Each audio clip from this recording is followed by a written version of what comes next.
Good morning, everyone. How are we doing? I thought I had added myself to the stage, but I hadn't. So the video ended and nothing happened. So, anyway, we're here. Audio's working. If you didn't catch it, I did a live stream with my daughter on Saturday evening. If you haven't seen it, it's like 2.5 hours long. Lots of shenanigans were had. But we built a profile. So we went over building a profile with Neo Stampa.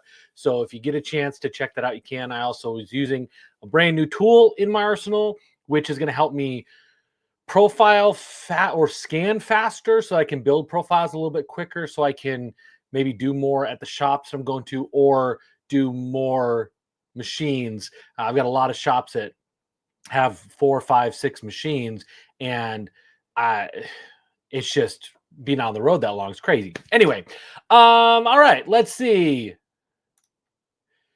Good morning, Coleman. Good morning, Jonathan. FYI, if you're watching this on Facebook, I just found out Saturday when I did that extremely long live stream that the comments don't show up here from my personal Facebook page. So I tried to broadcast via my business page, my color gaming consulting page, but that is too new of a account that Facebook won't let me stream to it yet. So if you're watching over on Facebook, no, I will see your emails or your messages later.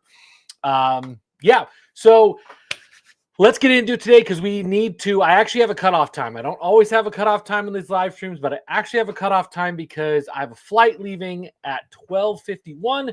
So I need to be at the airport at like 11 something.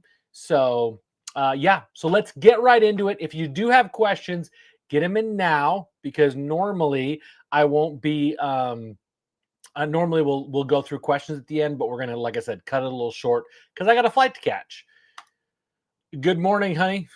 The wife is not watching from the house 20 yards away from me. She's watching from California, visiting some friends, having a girls' trip. All right, so let's get into Hosonsoft, PrintExp, DTF Station Pilot. These are all different names for the same software that controls a lot of the printers that are manufactured in China.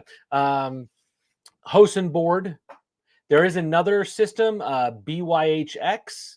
There's a different set of boards and controllers, but the vast majority of the machines are running Hosen boards. So let's pop over there. Here we go. So I'm going to kind of cover some stuff that that I have come across that a lot of folks don't know about. So we're going to start right here in the print area, the print tab. The printer, or we have jobs, task settings for the jobs. So if we right click on it and we go to task settings, it opens up this window.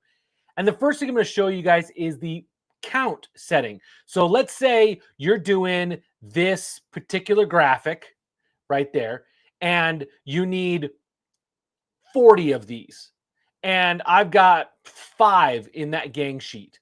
So if I wanted to print 40, instead of making a gigantic gang sheet that was 40 of them, and then let's say something goes wrong in the system, you have to pause, something breaks, you run out of film, you run out of ink, whatever it happens to be, hopefully you're on top of that stuff. But it's hard to keep track without like going through and counting all of the ones on the roll. So what you can do is you can go into the print settings and say, I want 8 of these because I've got 5 of them. I'm going to click OK. And then when I print it, and I'm actually going to pretend like it's going to print, see how it says 1 of 8 right there? I'm also going to cancel it because I don't want to print right now. But it keeps track of how many you've printed out. So if you pause or stop, you can see where it left off from printing, and it will pick that right back up and finish out your full set of 8. That way you can rip a little bit faster because a gang sheet that is 40 of these is going to take a lot longer to rip than it will. Coleman,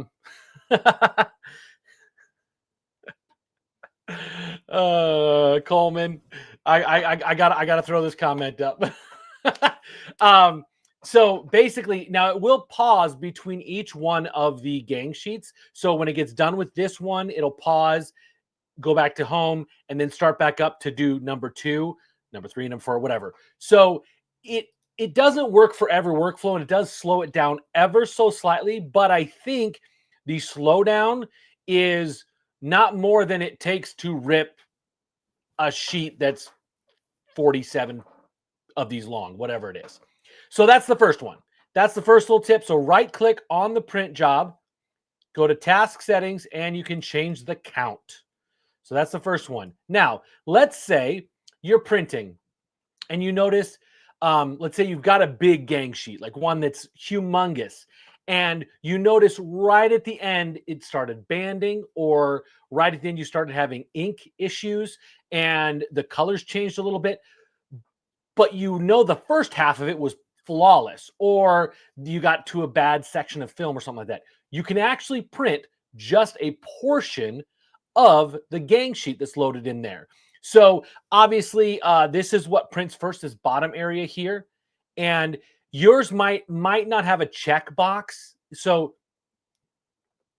side note, different versions of PrintExp, Hosonsoft, well, DTF Station Pilots, they've got a little more control over it. But I have noticed on certain machines with certain versions of firmware and software, not every feature is available. I've seen these on every one of the machines that you can do this stuff I'm showing you, but you may not have like the little tick box here that says region. But let's say we want to print a specific region. Oops. I have to have at least count of 1. So let's change that to 1. There we go. Okay, so I'm going to click on region. In this version of DTF Station Pilot, it actually brings up a little crop slider here. So let's say this, because it comes out with this is the start. This is what comes out first is the bottom. So let's say I just need to print the last half of it. I can bring it up there and hit OK, and it's just going to print that region. See, it updated it right there. Let's say that it was great, except like the side. So you can either click and drag like a crop, or you can make adjustments in the X position, the Y position. So I know it's hard to read here, but that is the X position. So if I change this, if I move this over here like that, we'll see it come up. So the one thing that's a little confusing on this is it starts printing from the bottom, but this region is starting from the upper left-hand corner. So that's 0, 0 for XY. So just know that as you're doing it, because I have seen some systems where they don't have these beautiful little, this little slider to drag it around. So you have to manually put in that you want it to only be 700, whoops, wrong keyboard, 700 millimeters. And there it is. So yeah, so that's it. So that's a great question. No, it's not that you have a setting not turned on. The preview settings are often very, very wrong in Hosonsoft. Like the colors are not accurate. They're just, and I've not personally yet found a way to fix that. And I've not seen where there was no preview and where we got the preview back. So I think it kind of depends on the different versions of PrintExp or the firmware version of your printer combined with the software version of PrintExp. Hi, Lana. So yeah. So the joy or the issue with generally with PrintExp and Hosonsoft is that you kind of get what you get, and it's a little glitchy, but it still works most of the time. So anyway, those are the things. This is a copy count. You wouldn't really need to use this, except, yeah, I don't see a use for this. It does make copies of multiple, like if you had small graphic files that were ripped, but honestly, you're going to build it in a gang sheet, and it's way easier to manage in Digital Factory or Neo Stampa or Flexi or whatever. This is an ink cut. Please don't use it. Ink cuts are gonna change your ICC profile. It's gonna screw stuff up, so please don't do that. And ink statistics, these are going to be wrong all of the time. I really would love to find how to get the calculations to work properly, but the ink cost calculations, the statistics, every time I've tested it have been very wrong. And even Rasterlink with Mamaki printer, Rasterlink, they're the same company, they still don't get the calculations right on how much ink is going to be used on a print. So do not take that information seriously. All right. So that's the task setting. Again, copies, and then you can pick just a region to print. Now, the next thing I'm going to show you is in the settings tab. Lots of folks, this wedding bar is very important. It's the little color bar that runs down the side. I don't know if I'm assuming it functions like it's Epson. If anybody in the chat knows if you can, I don't think so because the Pro Colored L1800 I believe is based off an Epson L1800, which means it uses Epson boards, so it's not using Hosonsoft boards. This software is specific for, we're talking like the larger wide format 24-inch printers that use i3200, i1600 print heads, also XP 600, I believe, run Hoson as well. But if anybody in the chat knows, let Erica know if that works. Okay, so the in here in print DTF Station Pilot, it says confidence strip setting. It is also known as the color bar, the wedding bar. There's a whole bunch of different names for it, but it's basically that line that prints down the side of your sheet that has all the colors. And you really want to be using this because you want all the nozzles firing off every pass. Otherwise, they'll dry out, because if you have a graphic or a gang sheet that's all white, which often you will have those, your CMYK print head's just sitting there flying in the wind, drying itself out. So you want to use a wedding bar. However, you don't have to use much of it.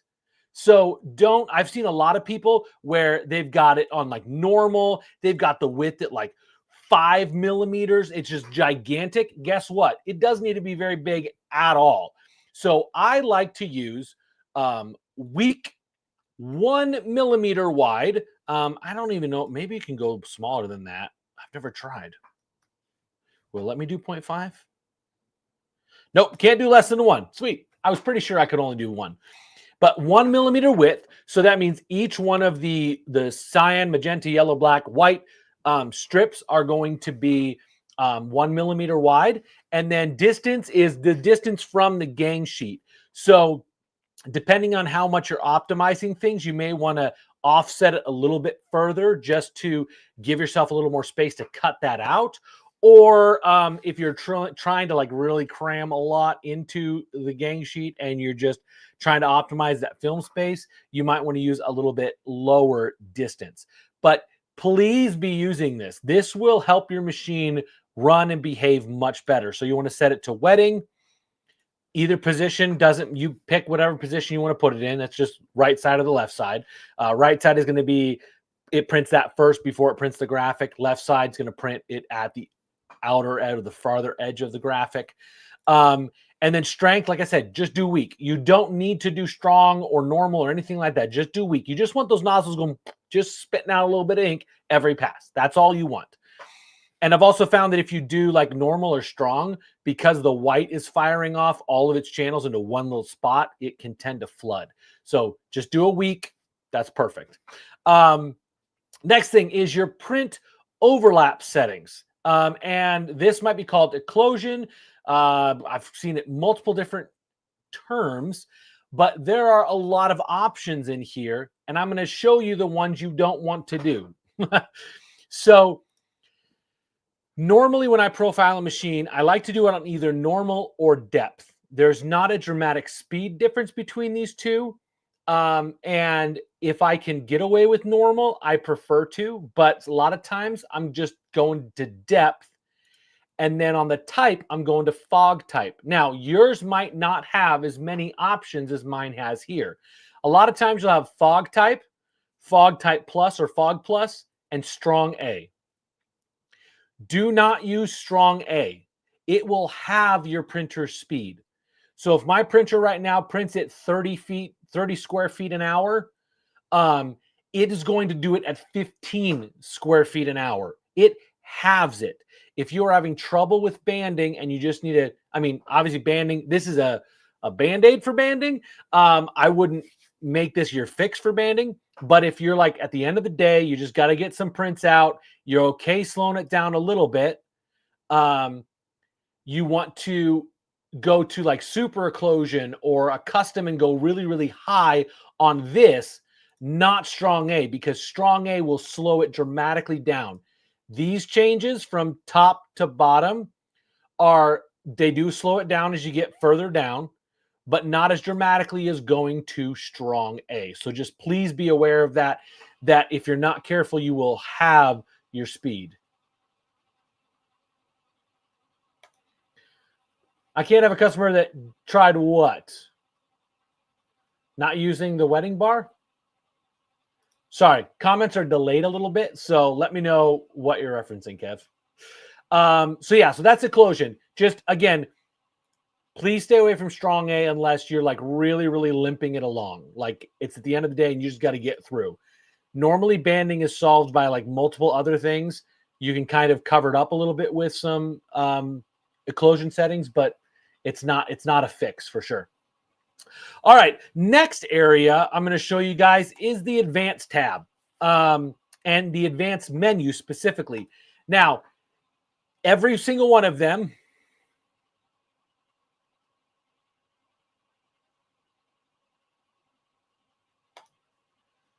oh, the L1800. Yeah, I've never had somebody try it. So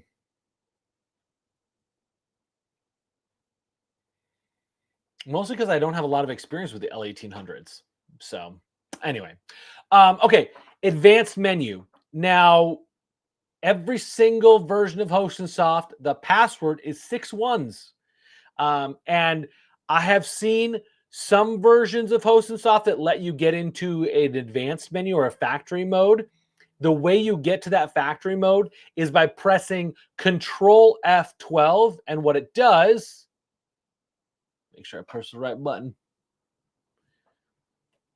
changes that. See how it changed from confirm to factory mode? So if it says confirm, it's 6 ones. That's your password. And if it says factory mode, that is the advanced one, and it's 6 twos. So let's go to the regular mode right now, and we're going to do 6 ones. 1, 2, 3, 4, 5, 6. Click confirm, and here's our little window.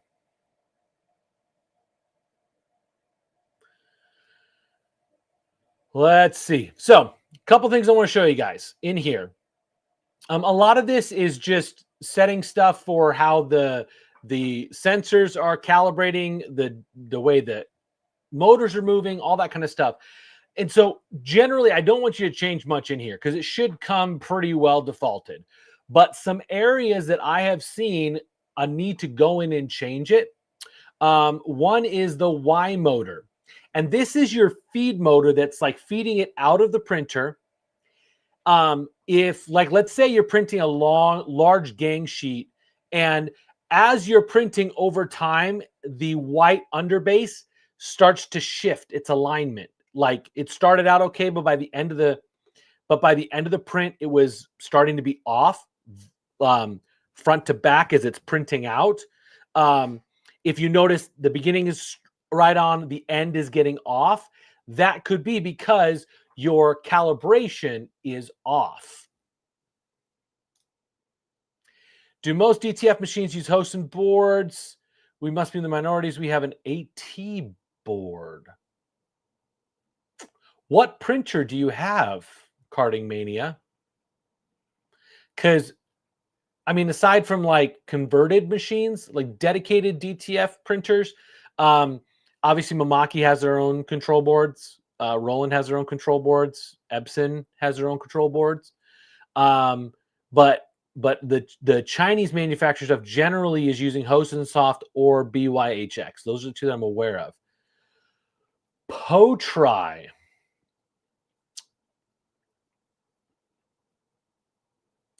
So some Potries have Hoson. I'm gonna have to look into that. Carding Mania, I will look into that and see what board that's running. Interesting. Okay. So back to this screen. This is the gear. So you're calibrating the gear ratio, like how much is it feeding out? And the way that you do this is you go over on, let's do this. Sorry to shake you all over the place. So what I like to do is I like to mark a spot, and I like to use my fingernail, just kind of scratch it. So I marked a spot right there. And then, whoa, sorry guys. And then what I want to do is I tell it I want to move 100 millimeters. So I'm going to click move. And then, okay, this one moves really slow. Some of them move faster. This one moves pretty slow. Wow. Very slow. I haven't done this calibration on this one. I haven't needed to. We might be here all day. This might finish moving by the time I leave for Miami. But the idea here is that I'm going to see. Sorry, guys. I'm moving this all over the place for you. Oh, it's because I'm freaking out my phone thinking it's changing orientation. So once this finishes moving, I'm going to mark in that same spot up here. And then I'm going to get a ruler and I'm going to measure from the same mark on both of them and see if that actually moved 100 millimeters. That's what I'm trying to do. See, hopefully it'll finish. Actually, I don't even have my ruler in here because it's in my tool case, because I'm literally walking out the door as soon as the live stream's over. Okay, it's still moving. Okay, some of them move really fast. This one moves really, really slow. I apologize for the delay on this, guys. There it goes. Okay, so then I'm going to scratch in that same spot. And then I want to measure from this edge here to that edge there. Okay, that's what we're trying to check. So basically what you want to do is measure it. And if it was 100 millimeters, you're like, cool, sweet. But if it's anything less or more, you want to put in that value and hit calculate. That's going to change the gear ratio number, and that will fix your alignment, your white underbase alignment getting off over a long period of time. Now, this only happens on multiple head machines, or it's more pronounced on multiple head machines. So if you have like an XP600 printer or print head that is using just one print head, you may not ever run into this issue. But I have used this on many occasions to fix a troublesome alignment issue. And again, it's when it gets out of alignment over a long print. That's when I've noticed it being out. Now, the next thing is when the wiper blade goes to clean the print head. Sometimes, actually, I was actually in a shop not too long ago where the wiper blade wasn't even touching the print head. And they would have some issues with getting their printer started in the morning. It was because that wiper blade was not actually making contact with the print head. And I know some people that think that it shouldn't be. The wiper blade should be scraping across your print head. It should. A reasonable amount. It should be scraping across that print head. Otherwise, you're not cleaning that ink off of it. So where you change that and adjust that is in the ink stack. So this is this tab right here. And this is the lovely joys of PrintExp, Hosonsoft. We have some interesting translations of English here. You're looking for scarp the ink stack height. Why doesn't it say scrape? Little flip-flop and nobody's ever changed it. I don't know what the deal is. But scarp the ink stack height. that is the height you want to change. So what you want to do is you want to do a cleaning and watch the wiper blade and see how high up it goes.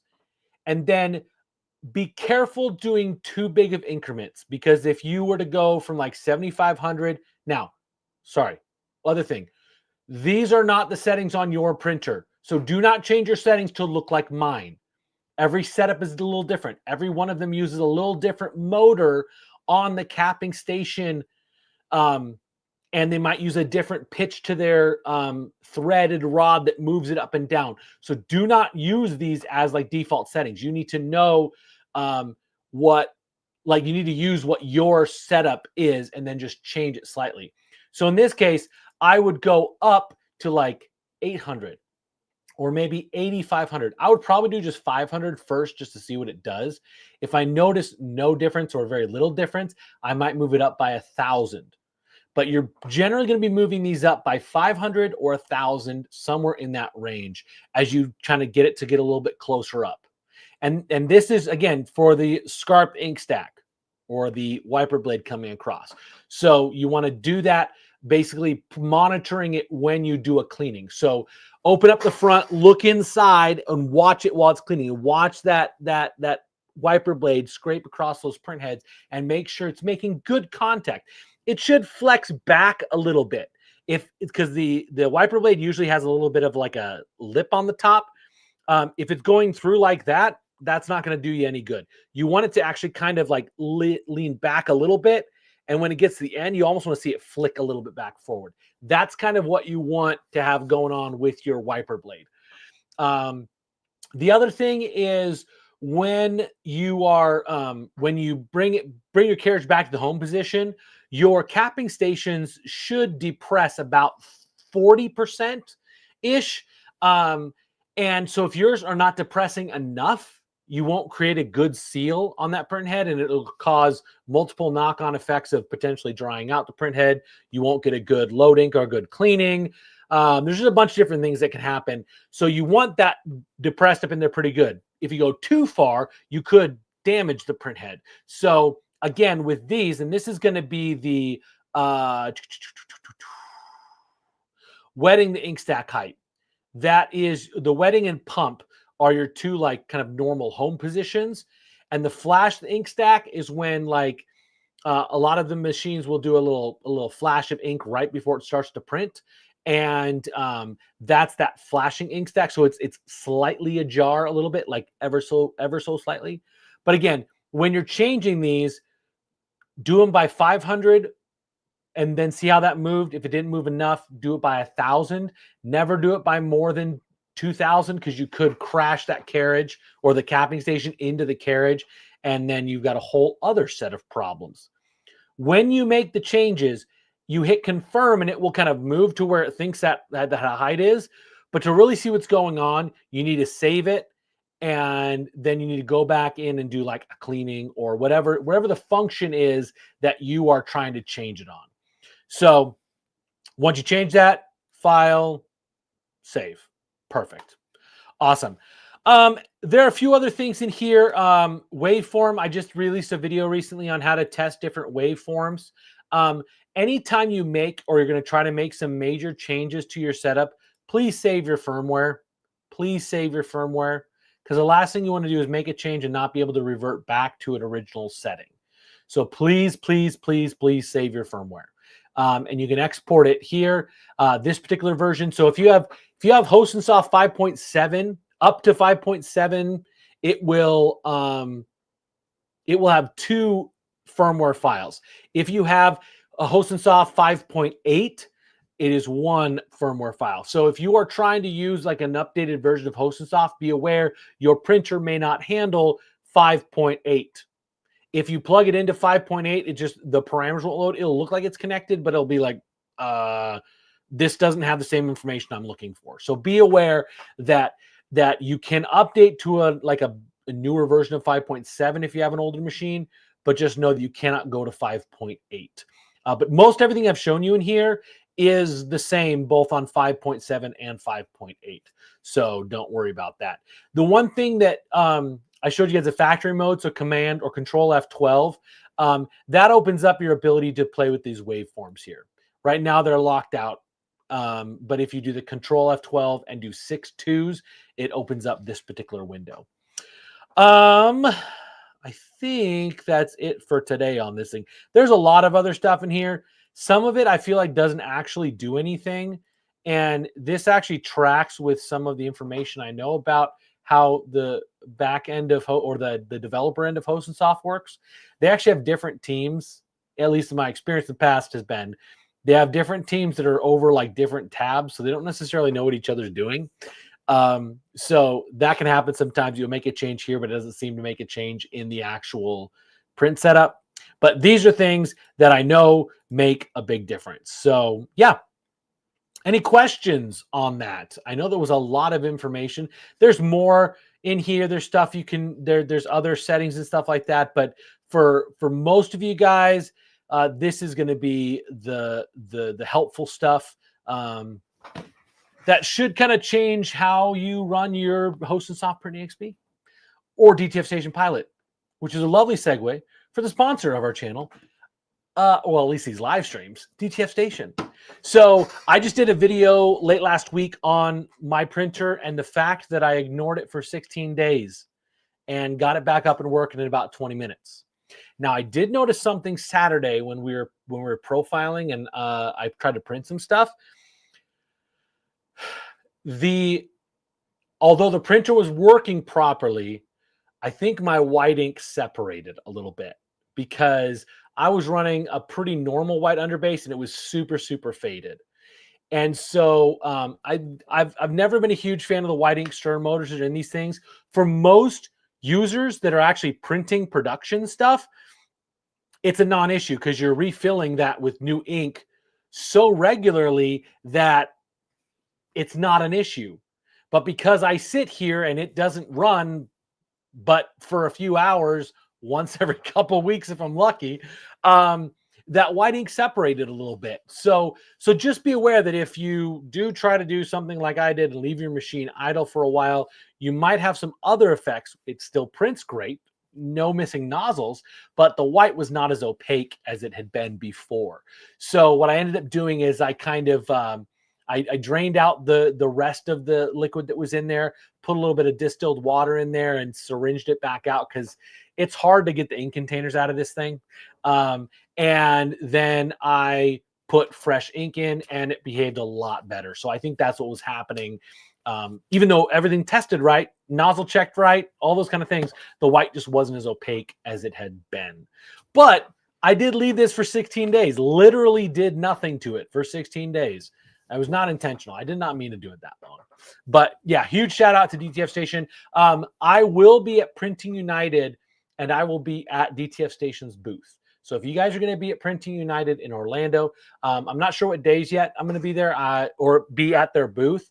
I'm planning to be at Printing United all 3 days. But I'll either be at their booth all 3 days or a couple of days, but I'll let you guys know. But I will be at Printing United, so come and say hi. And then, yeah, I think I'm going to wrap it up. Unless you guys got a question, you just got to get in there. And I'm happy to answer questions later too. But yeah, 10:35. So your boy likes to cut it close. I do have TSA pre-check, so I go through security pretty quick, but I do tend to cut a little close. So if there's no other questions, thank you so much for watching. I appreciate you guys. If you, like I said, if you haven't had a chance, you can see the new tool. I got the X-Rite I1IO table, so it automatically scans for me. It's a pretty cool little tool. I don't recommend it for most people because most shops don't need an automated table. It helps me do my job better, but most shops, it's fine to just do the hand scanning. That's totally fine. But if you want to see that working, and also if you want to see my daughter give me a hard time about stuff, she was on the live stream as well. So we do have a question. I need to invest in that DTF printer. Do you have a link? There's not any videos really explaining softwares and printers like mine. We'll learn more about my business. So Erica, dtfstation.com. And so, because I'm not a dealer for them, I'm a partner channel. And so I'm basically I partnered up with DTF Station, because they wanted to help the YouTube channel. They wanted to help invest in the education that I'm doing on this channel. But I also wanted to support their end dealers. So I am not a DTF Station dealer. But if you go to dtfstation.com, you can find a dealer near you. There's multiples in the States. If you are in the US, I'm assuming you're in the US. We do have a lot of people in Europe that watch on here, Australia as well. I just found out somebody from Australia was watching the other day. So go to dtfstation.com, find a dealer near you, and they can get you connected. They can get you pricing for it. And then I've already got a lot of videos on my channel, or a handful of videos on my channel for this. And then, yeah, and the other thing is that that L1800, it's a pro colored, so they have done some things to make it less like a converted printer. But I will tell you, a dedicated DTF printer that's designed, made for DTF is going to perform better than any of the converted machines generally. Plus, the print heads on this is way better. That's an i1600 print head, where I believe the L1800 uses the XP600, I think, if I remember correctly. So yeah, so definitely reach out to one of DTF Station's dealers, and they can get you set up with some demos or answer questions that you have. I can also answer questions. If you have some questions about the printers, feel free to drop me an email, colorgamutconsulting@gmail.com. I'm happy to answer those for you. But like I said, connect with a dealer and they can get you set up. And then, yep, that is what daughters do. They love to give you a hard time. Frank, I'll see you later this week. All right, guys. Thank you so much for watching. I will see you guys next Monday. We'll have another live stream, same bat time, same bat channel. You are so welcome, Erica. Have a great week, everyone. And periodically check in. I might do some posts from, I'm doing all Mamakis this week. Well, one Coldesi, but mostly Mamakis this week. It's going to be an interesting trip. So we have some fun for sure. Awesome. Jonathan, have a great week. You guys, I will see you next Monday. Yeah, stay safe.